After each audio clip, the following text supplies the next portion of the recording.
নিজে গিয়ে রক্ষা করেন? রক্ষা করিবই কি, ধার দেনা না থাকলেও অগ্রিম দিয়ে খাতা খুলে আসি। বাবা,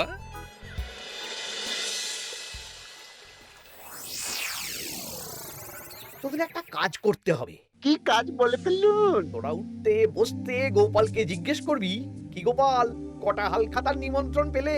মন্ত্রী মশাইকে তো 10টা দোকান থেকে বলেছে। বুঝে গেছি, গোপালকে আপনার কাছে আরো খাটো দেখানো হবে।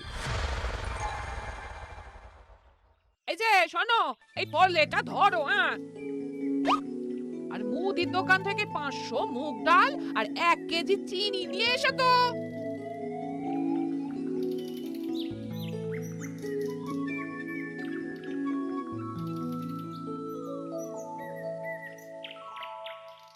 আরে গোপালচন্দ্র যে, তা কোথায় যাওয়া হচ্ছে?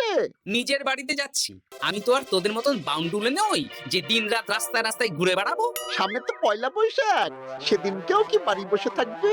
কেন? সেদিন আমি কোথায় থাকবো না থাকবো সেটা আমার ব্যক্তিগত ব্যাপার, তোদের কি? না না, আমাদের আর কিছুই না। তবে এবার তো মন্ত্রী মশাইয়ের কাছে ইতিমধ্যেই 10টা দোকান থেকে